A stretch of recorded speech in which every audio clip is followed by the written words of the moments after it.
I got the diagnosis of this really rare autoimmune disease. I was really, really sick. I mean, I got to a point where I couldn't dress myself. I couldn't get up off a chair. I lost the ability to move. I'm sick, I'm pregnant, and I'm driving myself to hospital. Like, what have I got myself into? Like, it's no coincidence that the only time I got seriously sick in my life was when I was in that relationship. A lot of shit things happened at once in both of our lives. It was really weird. When I was 6 months pregnant, I found out that basically my husband was living a double life. I remember saying, I can't do it. Please just stop. I said, I cannot wait to divorce you, but not now. You just let me have this baby. Let me have my baby. And when I've had the baby, then I will divorce you and I'll have my strength back. By the time I was ready to leave, I had a 1-year-old and Lauretta had a 3-year-old. And obviously she was already a single mum. And so I basically moved straight into a house with my child. So we were sort of hedonistic, but also really into wellness. It was a really kind of weird mix, sort of. Can relate. You know, a functioning high-level drinker. I wasn't, ending up in someone's house and sleeping with someone that I didn't know, or none of those type of behaviours. And that makes it more dangerous because it's really palatable. It's just a couple of glasses of wine every night. Yeah. But that will have a build-up toxic effect on your life, even your mental health especially. So I think it's quite a dangerous area, that grey area drinking, because it's really misleading. So we gave up booze first, and booze was the biggest thing. That basically changed everything. Yeah. Because once we gave up booze, we had the energy to look at what else could we do. They said there's no research out there that anything that you can do will influence this disease. Wow. You will have it for life and you'll be on meds for life. Should I just take the drugs and have my wine? Yeah. And the doctors told me that whatever I do won't work. So there was part of me going, I might get better, but I'm going to be miserable. I'm going to be like a teetotal vegan, drinking water, eating lettuce leaves, miserable. Yeah. I'd rather have my wine and have my fun. I essentially found people online that got better, that had chronic autoimmune diseases similar to mine. There was one woman in America that had my disease and she was now like practically an athlete. Is medication something that is part of your life today for the autoimmune disease, or? No, so I'm not. Wow. I'm not on any of the meds. Welcome to School of Rock Bottom with Oliver Mason. I'm an actor, a voiceover artist and a recovery coach. It's been sober 9 years and I know firsthand that rock bottom can be the greatest teacher and the springboard for a beautiful life. And as you know, I interview fellow creatives and all inspiring people that have hit rock bottom, survived and thrived. This is a podcast of hope and how to get out of the darkness and into the light. And that's why I'm so excited today, because I've got the gorgeous Gavin Sisters in the studio. Thank you. Thank you so much for coming down. Pleasure, absolute pleasure. It's got the lovely Sharon and Lauretta. And if you don't know who the Gavin Sisters are, shame on you, you will do now. So a quick bio, and then we're just going to dive straight in. So today I'm joined by Sharon and Lauretta, better known as the Gavin Sisters, an acclaimed comedy duo and performers who've graced TV and screen and written sitcoms for TV and plays for the West End. Sharon's diagnosis of a rare autoimmune disease left her wheelchair-bound, covered in a rash, losing her hair and without the use of her muscles. Together, these two single mums took on the challenge of rebuilding her health, ditching red wine, sugar and takeaways for nutrient-packed vegan meals. Lauretta retrained as a natural vegan chef, and Sharon's recovery has been nothing short of remarkable. Now they run the Detox Barn Wellness Retreat, host a hit podcast, and even launched their own product, Funky Coffee. Wow. Lots of info there. And if you head to the show notes, there'll be loads of links on where to access all of that amazing stuff. I've got to say, this is a first for School of Rock Bottom. I've never had two guests on. That's very exciting. Good luck. I think you guys know the first question of the podcast is the only thing really that I plan. And that is to ask both of you, and please, come in whenever you want, to pick a rock bottom moment. And from there, we're going to build into the recovery and the wellness and the joy from there.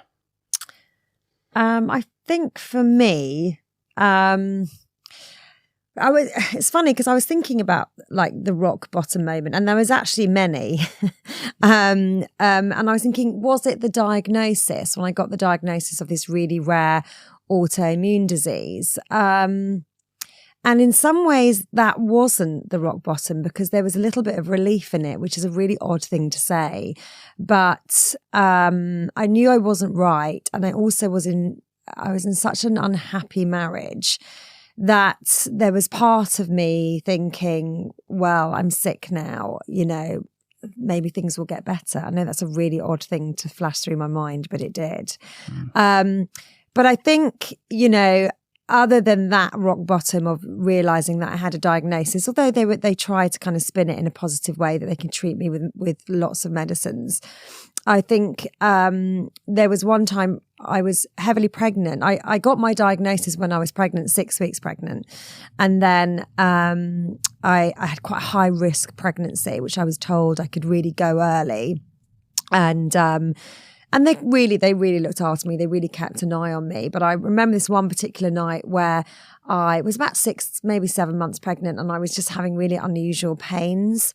And, you know, I sort of tried to explain to my husband that I really wasn't right, my ex-husband. It was about 2 or 3 in the morning. And I remember him sort of going, I think this is you're being quite hysterical. And I remember thinking, well, I'm not. I've got a high risk pregnancy and I'm 6 or 7 months pregnant. Anyways, and I phoned the labour ward and the labour ward sort of said, look, you must come in immediately. I described the type of pains I was having. And I sort of said to my ex-husband, look, I've got to go. I think I need to go into hospital. This isn't right. And I remember he just sort of turned over and went to sleep. And I remember driving myself to hospital at sort of 6, 7 months pregnant and thinking, really knowing although it was a rock bottom moment, that it was also a moment of I will not have this. This is like some sort of weird kind of episode of Jeremy Kyle. I'm literally driving myself to hospital 7 months pregnant, and I remember sort of checking in to the hospital. And them sort of saying, oh, you know, is your partner parking the car? Or, you know, and I was like, no, he's not coming. He's tired.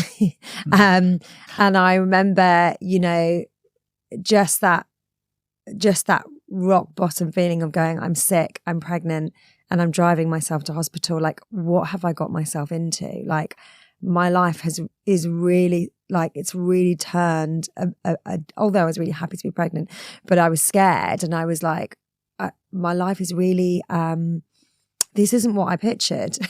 Yeah. So for me, it was probably wrapped up in that night, but also it was a night of, this won't be my life, and it's not my life. So there was also clarity, I think, within the rock bottom moment.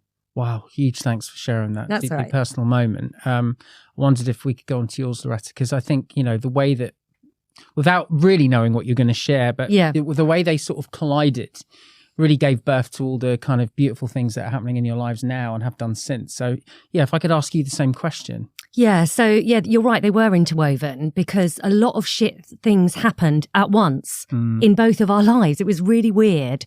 So just before Sharon was diagnosed with her autoimmune disease, I was married and I got pregnant. And when I was 6 months pregnant, I found out that basically my husband was living a double life. And the fear was just incredible because, I mean, I at the time I was an actress. He was my rock. He was the person that was going to support me. We were having a child together. We just bought a house together. But actually finding out he had an affair wasn't the rock bottom bit, because I just thought, I've got to get through this. I've got to keep my child safe. I've got to stay well. I've got to stay optimistic. The rock bottom moment was one specific thing that happened. And I just remember thinking, I can't cope. I just remember that feeling. And I remember he'd left. I was in this house by myself. I was sort of getting on with it, really. And a letter arrived. And I must have been about 8 months pregnant. And it was a letter from his solicitor saying he wants to start divorce proceedings. And I remember thinking, I can't do this. I cannot do this. I cannot have, I can't go through a divorce before I've had this baby. That's just, I cannot do it. And I remember calling him up, and I'm going to get upset here, but I remember saying, I can't do it. Please just stop. Just stop. I cannot have a divorce now. I said, I cannot wait to divorce you, but not now. You just let me have this baby. Let me have my baby. And when I've had the baby, then I will divorce you and I'll have my strength back. But at the moment, I need to have this baby. And and it always stayed with me. He actually stopped. You know, he did stop. I never got another letter then, and we got divorced a year later. But it was bizarrely that the one thing that I just went, I can't cope now. You know, I could cope with everything else. I could cope with finding out that, you know, he wasn't the person that I thought he was. You know, I could cope with all that, and I could cope with being a single mum and living on my own and having the baby on my own. But that moment, I was like, I just lost it, you know, I completely lost it. I was about to say, there's another, it's actually quite ironic now. I was about to say there was another rock bottom moment, because I quite like this story of you had an appointment like with her doctor. She was quite heavily pregnant and she had to talk, and she was sort of telling, you know, the story about her husband not being around and leaving her. And the doctor was a single mum, and the doctor turned around and said, you know, one day you're going to be able to tell this story and you're not going to cry. Yeah. But now you've actually just cried. Yeah, I don't normally cry. I'm completely over it. She hasn't cried in like 10 years. You know what? I think it's getting quite specific. Yeah. You know, that like, because you generalise it all. So now I just, like, if someone asks me, you know, I tell the story in a kind of generic, laughy way. Yeah, but when you think about actual specific moments, that emotional recall, I think, comes back. Sure. But yeah, that was another rock bottom.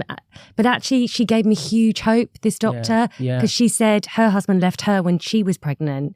And she said, I promise you you'll get through this. Yeah, right. And it was a doctor that said it as well. And I was like, really? I was looking at her as if she was like, you know, Jesus. And she goes, you will, I'm telling you. And I did. And actually, all of these rock bottoms, all of it, the whole story made us stronger, more resilient, less Sounds fearful. Like such a cliche, doesn't it does, it? But it does, yeah. Well, that's school of rock bottom right there. I mean, it certainly is true in my life. I mean, it sounds like lots of things collided and then kind of exploded to kind of almost like the Big Bang. It sort of created another whole universe for you guys. I mean, obviously the autoimmune disease was quite specific, obviously, to your story. But in terms of what was going on relationship-wise, there were obviously some themes there, some crossovers. I mean, obviously, I don't want to get into any specifics, and I understand, you know, I wouldn't expect you to, but it sounds like both of you were living in a very kind of high fight or flight situation.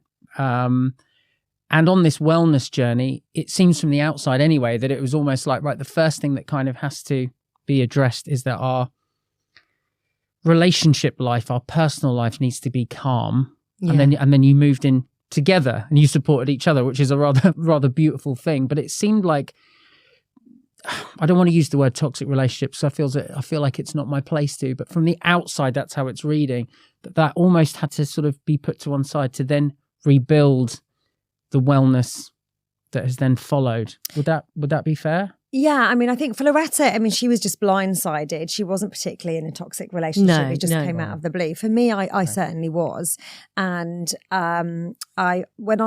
obviously, just to explain, I was really, really sick. I mean, I got to a point where I couldn't dress myself. I couldn't get up off a chair. I lost the ability to move. Yeah. You know, I had to move in with my mum for a little while. You know, I couldn't dress myself. I was really, really poorly.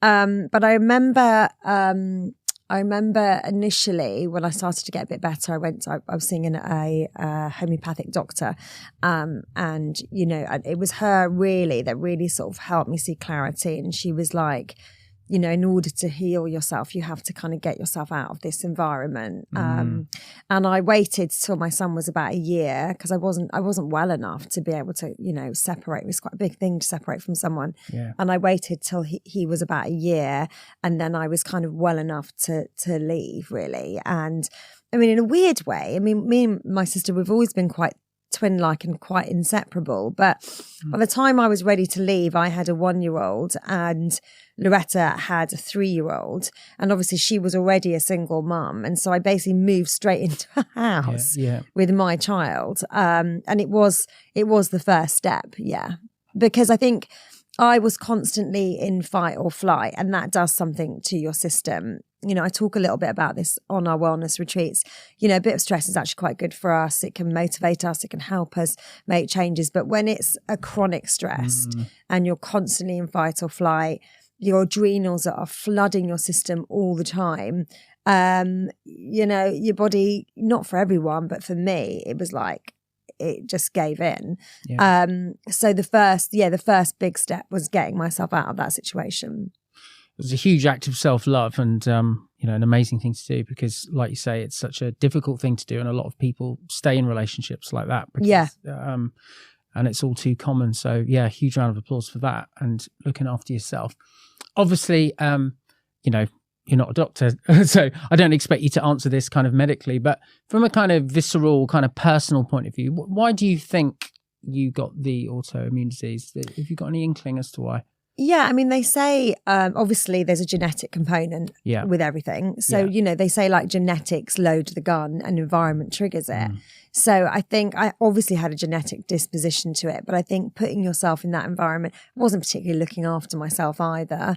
It's no coincidence that the only time I got seriously sick in my life was when I was in that relationship, that 5-year relationship. So it's not that I'm blaming him or any of that.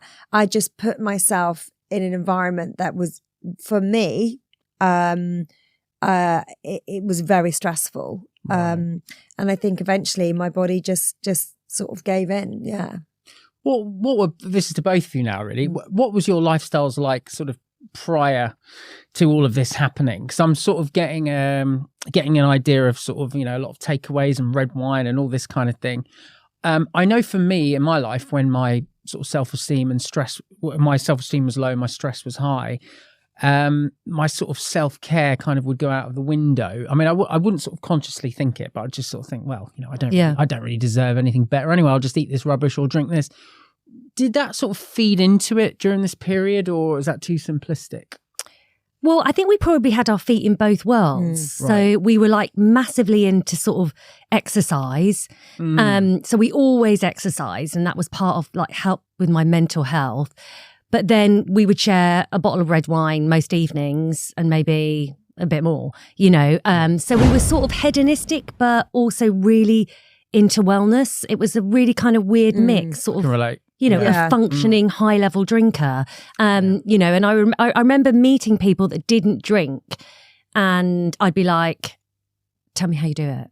And also, I remember, really asking questions. How do you do it? How do you not drink? Because I was fascinated with people that were able to live and not rely on getting in and just drinking to wind down. It was such a habit. It was like, we'd drink a few glasses, or we'd always share a bottle of wine, or when I was with my ex-husband, I'd share a bottle of wine. Yeah. It wouldn't be 2 bottles. It would be a bottle, and then we might have one more glass. It was kind of like that level. That didn't get worse. That didn't kind of grow to 2 to 3 to 4 bottles. It was just kind of in that area. Yeah. But then I would, obviously that is too much to drink. Yeah. I'm 5 foot as well. So I'm quite small. It's quite a lot to drink in my system. And, I'd sort of wake up a little bit at 4 with a bit of like anxiety, a bit of like, I said I wasn't going to drink last night, and I did, and I feel crap now. And then I'd, go on my bike, do 11-mile bike ride to get rid of that feeling, and then I'd be okay again. But then the same cycle would happen again in the evening. I'd get back 6 o'clock and I'd be like, oh, I wasn't going to, but I quite fancy a glass of wine now. It's been a bit of a crap day. You know what I mean? I was just sort of in that cycle. So really unhealthy in terms of how much alcohol we were consuming. Yeah. We weren't like takeout junkies or anything like that. No. But we had no idea about nutrition really. No. We just thought if we exercised, that would burn off the calories. I was more kind of interested in like putting on weight. If I put on weight and felt fat, I didn't like that. So there was that, and that was it. Yeah. I think the grey area drinking, I'm just going to put on the shelf for a moment because I want to come back to it. But it's quite interesting with your journey with your autoimmune disease. It's got a very long name. Yeah. But I know it's similar to lupus, right? Just doing a bit of professional stalking recently. Yeah. But I'm not going to dare pronounce it, but if you can. It's called dermatomyositis. Right. So, it did take her 2 years. I mean, I used to... Yeah, I can imagine. I'd say, isn't it? I was always going dermatomyositis. It's just but it's dermatomyositis, yeah. Be a good tongue twister at drama. Yeah. Dermatomyositis. There you go. Yeah. Or TikTok that. Click that. We'll start a new channel. This episode is sponsored by Gavin Sisters, the passionate teetotal founders of the Detox Balm Retreat and the creators of Funky Coffee. If you love the taste of coffee but want to ditch the crash, Funky Coffee is your new go-to. Made from triple certified organic Arabica coffee and infused with powerful mushrooms, it gives you all the energy and none of the jitters. Plus, it's amazing for your gut, skin, and athletic performance. And if you're looking to recharge your body and mind, you've got to check out the Detox Barn. This award-winning retreat located in both the UK and the Algarve is a plant-based, alcohol-free sanctuary where you'll learn how to be healthier, happier, and more balanced. Whether it's for a weekend away or a full restorative retreat, just visit gavinsisters.co.uk and use the code School of Rock Bottom for 10% off your next retreat or a bag of their amazing funky coffee. That's School of Rock Bottom for a 10% discount for a healthier, happier you. Go check them out. My sister has psoriasis. I know that's, I know there's a link, but I don't know it's a much milder version, I'm assuming, than what you. But it's something that she's always suffered with throughout her life, so it's something that I've always had a sort of interest in a little bit. But what I found fascinating with your story is that you went to the doctor, and I think they put you on some meds, and I think you said something like it sort of helped you about 50%. Yeah. But then when you mentioned diet and lifestyle, they went, well, not really. Yeah. And that really floored me when I heard you say that on a podcast. I was like, wow, that's quite a big statement to make. And then I think you spoke to someone else and they said, okay, well, maybe if you should, start cutting things out. And then when you did that, you really started to flourish. Yeah, it took a while. I mean, I went to the doctors when I got a little bit better. The drugs helped me regain some movement. And I was back to sort of dressing myself, walking. I wasn't back running or doing all the stuff that I used to love, but I was moving again, and that gave me energy, and that energy gave me a little bit of hope and a little bit of, okay, what else can I do? And so I went back to the doctors and I said, look, am I going to be on these drugs for life? Is there anything I can do? Anything? And they were just like, there's no reason. I think it is changing a little bit, but They said that this was 10 years ago. It hasn't changed that much though.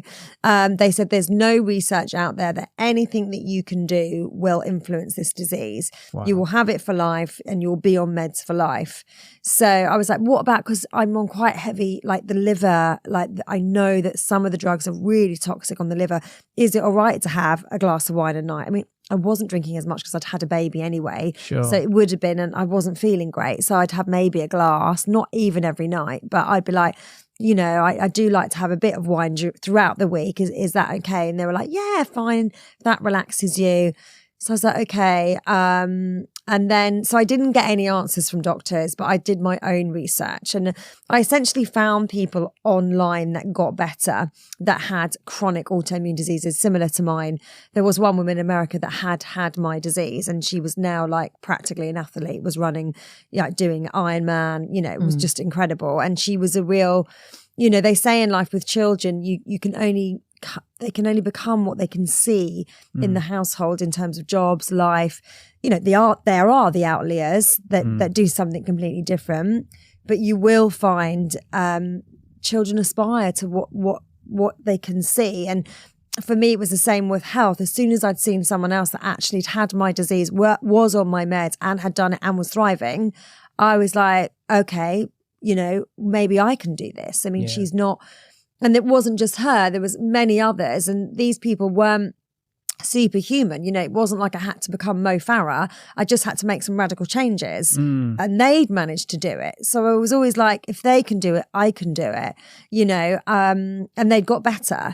But I was overwhelmed when I looked at what I had to do, basically become teetotal, plant-based. I wasn't like even a vegetarian, plant-based, nutrient-dense, cut all the crap. I mean, I was just a bit like... You cut out sugar, haven't you? Yeah, had to cut the sugar. That made my spine tingle a bit. Yeah. That's incredible. I mean, I'm not as good now as I was when I was in that healing stage where I had to do it like 110%. But I was a bit like, do I want to do that? And then I might not get better.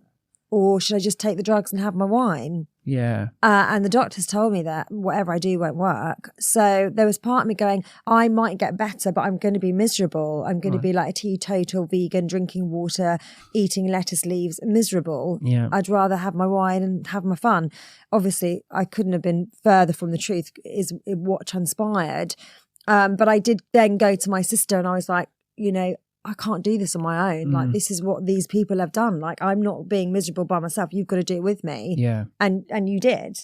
Yeah. So I joined Sharon, and but before you answer that, because we'll come straight on to that, is because this is the bit of the story that really moved me as well, is the fact that you joined her on this journey. Yeah. Like, I can't think of a bigger act of sisterly love than that. Because I'm sort of putting myself in your shoes and going, well, yeah, you crack on and do all those changes, but I'm good, thanks. Yeah. I find it incredible that you did that. Well, it actually sounds better than it is, because I probably did it for more selfish reasons. Okay. Because if I'm being really honest, you know, I had 2 children that I was looking after.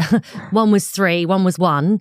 And I was like, I can't do this on my own. I need her back. I need her to get her energy back. But I also needed my own energy. And, you know, there was a lot of stuff going on. And I thought, I cannot wake up in the mornings with 2 children under 3 and a sister that can't dress themselves with red wine lips, rocking in a corner, thinking, I've got so much anxiety. So I knew I needed help. I needed optimum health. I needed my health. I needed energy, and I needed a bit of optimism. I needed something to go, okay, I need to feel the best I can feel in order to cope with the shit that life is throwing at us. So although it sounds like I did everything I didn't. I did it. Of course, I wanted her back. You know, I wanted my sister back more than anything. But I needed me back as well. So it doesn't sound as... And you let her move in, though. Yeah, but I needed... She paid rent, you know. I mean, you know, it worked amazingly. You know, I had a room. I was renting out a room before she came. So then my sister moved in. And honestly, it's amazing. Our home is filled with love and happiness. I mean, I think it's brilliant, and I completely believe you. It's completely authentic that it is mutually beneficial all the way through. But also, I think you should fully acknowledge that the sisterly love is huge. Because, Because regardless of all of that, you could get loads of siblings and you could throw them into an Optus supercomputer, and there'd only be a handful that would react in the way that you two have reacted. Yeah, I mean, the backstory of our relationship is that, you know, as I said, we were always really close. Inseparable. You can see that. We were inseparable as children. I mean, we really were. I remember we used to share a bedroom, and my dad, we had a double bed, and my dad said, I think we got to about 8. And Dad said, look, I think, should we get you single beds now? And we were like, yeah, we want single beds. So we got single beds. And then every morning he said he'd walk in and we'd be in the same bed together. With the empty single bed, yeah. So I think we were a little bit inseparable. And so we'd always lived together. We even got into the same drama school the same year. Yeah, I heard that. Wow, I couldn't believe that. That's incredible. We went to drama school together. Yeah, wow. Lived together in drama school. We'd lived together throughout all our 20s and our 30s. The only time we didn't live together was when you moved in with your husband. Yeah, but also when we went abroad doing are shows. You thinking this is coming across a bit too weird? Yeah, I think it's weird, and it looks like, you know... It's not weird, it's all good. Yeah. But the only time we didn't live together was when Lauretta moved in with her husband and I got married. And, you know, so when I moved in with her with my child, it felt really normal. Yeah, that's amazing. Yeah. And I think also it's an important part of the story that you were in recovery as well during this period, that you were grieving and going through lots of things as well. Yeah. And I think it's important to highlight that element of what you must have been going through with what you described in the rock bottom as well. Yeah. Because you know, the story didn't end when he left, because there are so many moments that you have to get through. And I'm through it all now, and you forget. But there's the moment when, you know, he had her for the first time overnight. After a year, he took her for an overnight. There's a time when he met his new wife, and there's the next time where he then had children and got married, and he seemed to find, like, I was like, oh, I thought it was he just didn't want marriage. But no, he does want marriage. It's just with someone else. Right. And there was all those... They have actually divorced now. Yeah, they have divorced. And we're really good friends. Yeah. I'm friends with his ex. Yeah. Okay. She's really lovely. But yeah, so there was all that stuff, those moments of, you know, turning up, and Florence coming back, and she's had an amazing time, and me feeling a bit jealous, and you know, all those little things that all single mums have to go through, that are difficult. They're really difficult, and you have to take deep breaths, and you have to be a real adult. You have to really, like, bloody grow up, you know, and go, okay, it's good that she's had a good time. It's really good that she's happy, you know. Wow. Yeah, lots to get through there. And I hugely applaud you on what you've all achieved, throughout, but also, since that moment as well. Thank you. I did promise I'd go back to the grey drinking thing. Yeah. Grey area drinking, rather. Yeah. I don't know what grey drinking is. Yeah, Sounds yeah. really strange. There's another stat as well around autoimmune diseases that 80% of people with an autoimmune disease are female women. And also there's some evidence to suggest as well that grey area drinking tends to affect women a little bit more than men as well. Any clue as to why? I mean, I'm going to kind of guess things like, the kind of gin o'clock thing, the putting the kids to bed. I mean, for you two personally, how did the grey area drinking sort of present itself?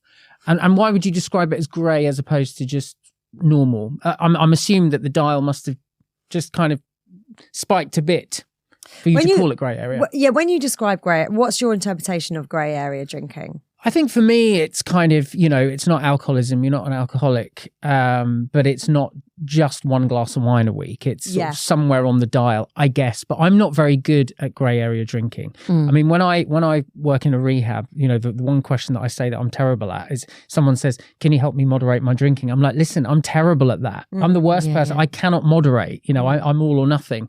So I'm weirdly maybe not a great person to ask about grey area drinking, but I do know on my own kind of progression that there was a long period of time with my own drinking where it was just confined mainly to the weekends, and it was just a kind of way to sort of de-stress, really, and it worked really, really well. I'd have a bit of I remember my mind being so busy, and even to watch a TV program, I needed a glass of wine just to be able to just focus on that TV program because it'd be too busy.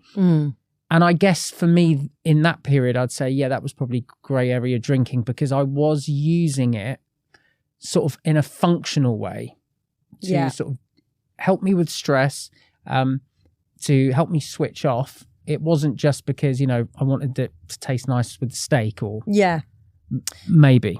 I mean, the honest answer is, I just loved the way it made me feel. I wasn't particularly going, I'm so stressed, I need a drink. Right. It was just a bit of a ritual. All my friends, it was very normal for most of the people in our circle would drink most evenings and have a couple of glasses of wine a night. So it was a cultural thing as well. And I think it wasn't, I remember sort of going, we'd give up in January for a month and then we'd go back and they'd be like, why have we gone back? Because I quite liked not drinking for the month. But then it would just slowly creep back up. And I remember we were sort of saying to each other, it'd be great once we're pregnant because we'll definitely stop drinking then, which we did.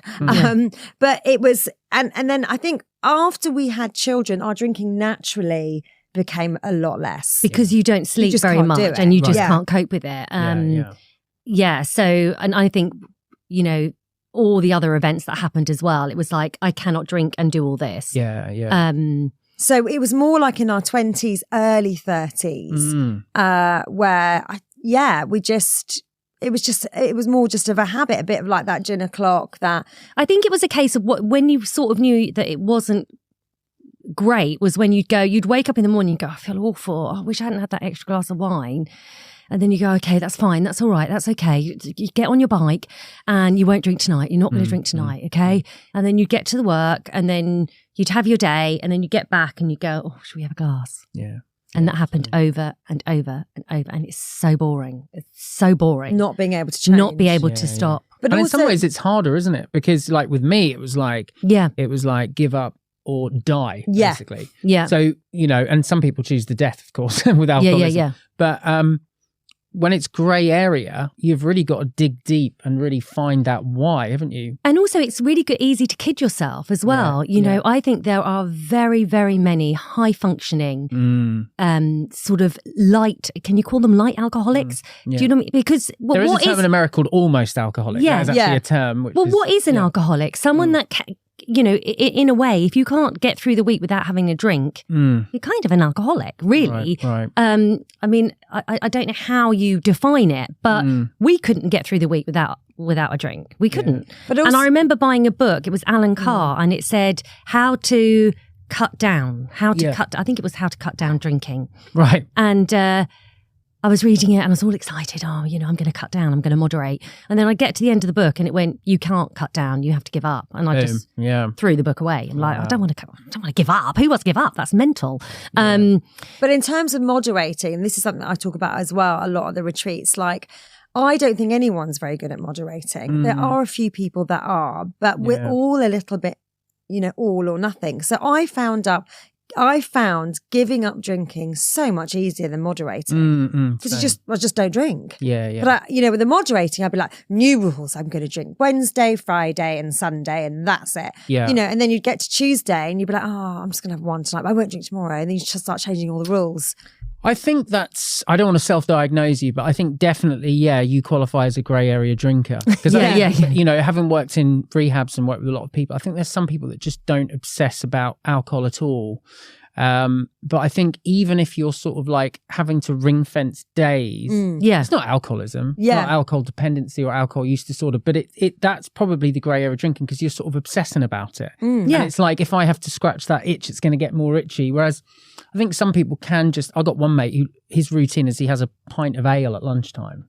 And then in the afternoon he goes home and has a ham sandwich and a cup of tea. And I'm saying to him, do you not then want another beer in the afternoon? He's like, oh no. Yeah. And things like that. And I think for me, an alcoholic this is just a personal definition, is I don't think if you've got alcoholism, you can be sure that you can stop at one. I think if you have that drink and you don't know if it's going to be 1 or 10, you don't know how many days you're going to drink for, you don't know how many hours, you don't know what your behaviour is going to be like, you don't know what your timekeeping is going to be like, and then the next day you've got no idea what your mental health is going to be like either. So that often happened with me. I'd sort of have a few drinks and then I might have to like cancel work and I can't show up to my life. But we were saying earlier, weren't we, before we started this conversation, we were talking about the addiction cycle where you say you're going to give something up, and then you give in, and when you give in, the dopamine that you get is so high that when you try and give up again, you just do the whole thing over and over again. That's right. So it becomes this endless loop. So, and I think a lot of grey area drinkers have that cycle.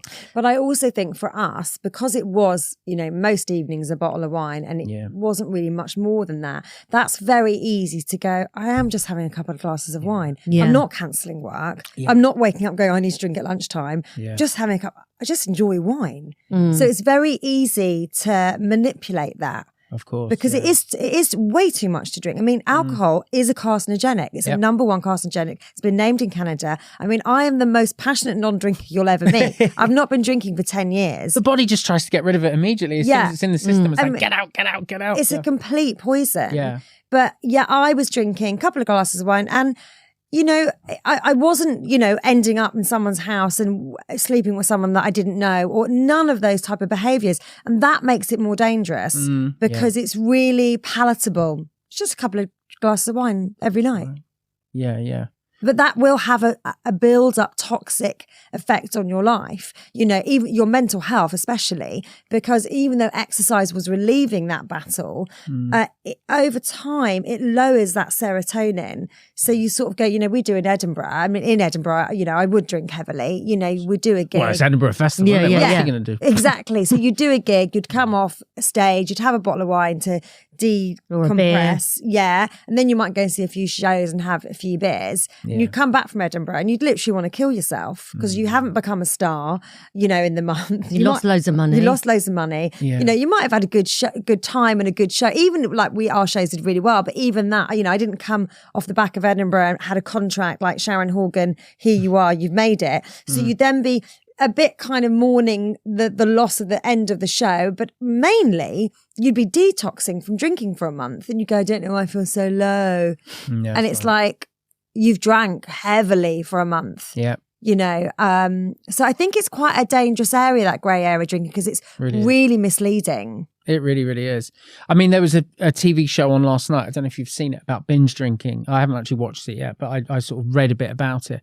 And a lot of people don't realise, like for women, 2 large glasses of wine is a binge. Really? That's a binge. Yeah. For me, that was breakfast. But anyway, apparently that's a binge, and I think a lot of people don't know 2 that. large glasses of wine is technically a binge, and 3 for men. I think you're right. I think it's much more widespread than people realise. Yeah. Do you think it's changing? Oh, hugely. Yeah. I mean, the stats with young people are insane now. Yeah, there's one that was out recently. I think it's 18 to 24. 39% don't drink alcohol. 39. 39. It's even That's higher. great. If you then go up to 29, it goes down a little bit. But I think it's 33%. But yeah, 39%. That demographic of 18 to 24, which is obviously very young people. Do you think we'll ever get like smoking? I think it's going that way. Yeah. And I'm starting to notice in the rehabs as well that the people that are coming in for alcohol is much older. Not really seeing, 8 years ago, 5 years ago in rehabs, I was seeing a lot of, early 20s, 20 people. Yeah. Very rare now. It's usually middle-aged people or much older Yeah. coming in for interesting. alcohol. Yeah. Ketamine, I'm seeing a bit of a rise at the moment with young people. That's one drug that seems to be sort of on the rise a bit. I don't understand that drug. No, Just I never. tranquilise. It doesn't. You don't just like. Yeah, you go in a K-hole, don't you? Yeah. Yeah. I don't understand. I'm sure. Well, yeah. I don't understand the appeal of. No, I don't get it No. either. I've never tried it. Yeah. Thank goodness for that. I think I tried it by mistake once. Oh, did you? Yeah. Oh, well, now this is years ago on my party days. Well, this is I don't- another whole podcast, isn't it? Yeah, Let's yeah. keep running. George, keep running. We're here for 3 hours. Yeah. Yeah. By mistake, I took it Yeah. and literally couldn't move. Yeah. Well, did you try and take an E or something? Yeah, and then I said I need more drugs to get up. I can't move. Wow. You need speed to get moving. And then fell asleep all the way on the journey home. Yeah. Yeah. Well, I had someone recently that I was helping out who'd been microdosing Ket for about 3 years, just taking a tiny, and then and then suddenly just. Is there health benefits with that one? No. Am I thinking about microdosing mushrooms? I don't know. Well, No. I doubt there's any for that either, but Yeah. maybe there's some evidence that you Yeah. don't know. Yeah, But yeah. I don't know. No. I must admit, when I was reading about the things that you'd given up, because of my own journey with alcohol, I was like, yeah, of course you gave up alcohol. Do you know what I mean? Yeah. I must admit, though, when you talked about sugar and meat going, I was a bit like, wow. Because sugar in particular, I would find really difficult. I don't have a huge amount of sugar, but the thought of never having any sugar. I mean, are you zero? Are you completely? No, we have sugar now. Okay. But not that much. Okay. And when we first gave up alcohol, though, Yeah. I have to say the craving for sugar was huge, and I couldn't get through an evening without having Chocolate. something sweet Yeah, because of course. actually there's a lot of sugar in alcohol. Absolutely. So yeah, we did give up sugar, but I would like when I say sugar, like I will still have fruit and I will still have sugar, not Date processed. balls? Yeah. Well, yeah, I'd make really nice stuff. Like I make a raw vegan cheesecake. You would not notice the difference. It's absolutely delicious. It's all made with naturally occurring sugars. So I found ways of making really nice stuff that kind of curbs that kind of thing for something sweet. Oh, I would have dark chocolate. I mean, Yeah. when I was in the kind of healing phase, which was a good 5 years of like 100% following this to the T, I wouldn't even have dark chocolate. But it really becomes normal when you cut sugar from your diet. Literally within 3 or 4 days, even you You're not stop craving craving it. it. Yeah. So we do still have sugar now, and I will when we're on summer holiday. I will have a vegan ice cream, and but I even find now I have to do resets because if I have it for more than a few weeks, it really creeps back into your life. Yeah. So Hugely addictive sugar. it really is Really addictive. But it's really easy to get rid of once you've done it. You stop craving it. So I will never go into a garage and buy a Mars bar. Right. I'm never going to eat, load of Maltesers or minstrels Wotsits or crisps or crap like that. Yeah. But I would have dark chocolate. We do make really good desserts. If I go out for a restaurant, like a vegan restaurant or the vegan menu Christmas and there's a vegan dessert, I will have it. Yeah. I couldn't have it when I was healing because I couldn't have anything that would rock the boat of my recovery. Absolutely. If something went wrong, I'd be like, oh my God, it's because you had the sugar. I had to do it so that there was nothing. There was no reason why I couldn't get better. Yeah. And if I didn't get better, then I couldn't pinpoint what it was that I'd had that had affected me. But also just to put in a caveat there that I think it's oversimplified, this story, is the fact that, she gave up sugar, she gave up booze and, it didn't happen like that. We did it in stages. Yeah. And so we gave up booze first and booze was the biggest thing. That basically changed everything. Yeah. Because once we gave up booze, we had the energy to look at what else could we do. And it happened slowly over time. So we didn't do too much at once. We did the booze and then we get, okay, let's go plant-based. Right. And then we did that for a bit. And there were times where Sharon was like, this isn't working, this is awful. But what we did do was we kept at it despite the results. We just kept going. And it took about maybe 5 years. So we get off all the meds. We always say to people, really little slowly. and often, you know, as human beings, we like things to happen quickly. We like quick results. And I just don't want people to think, oh, that's all she did, and after 2 weeks she was better. It didn't happen like that. It took time and dedication, and we just kept at it. I mean, there was times of I would do like 28-day juice fasts to just really try and reboot the immune system. And, you know, there was times where I went like vegan, raw vegan for like 4 months. I just kept, every time I came off, because I was on 3 forms of medication, I would go, okay, I'm about to try and get off this next medicine. Let's do like a 60-day, like really you basically flood your system with nutrition. Yeah. It's not easy, but it's harder being sick, much, much harder. And then once, you know, obviously Lauretta retrained as a natural vegan chef. She was always a really good cook.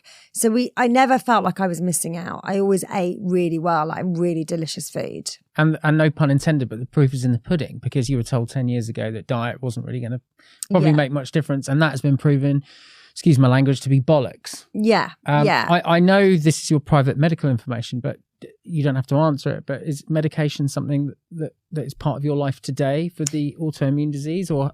No, so I'm not. Wow. I'm not on any of the meds. I do sometimes, a couple of times a year, have it's called a immunoglobulin, which is for the skin, and it's not a drug though. It's like a blood transfusion type thing. Wow. So a few times a year, I can get a little bit of flaring of my skin, and so I do take that. But in terms of all the immune suppression drugs, that's amazing. I was on, yeah.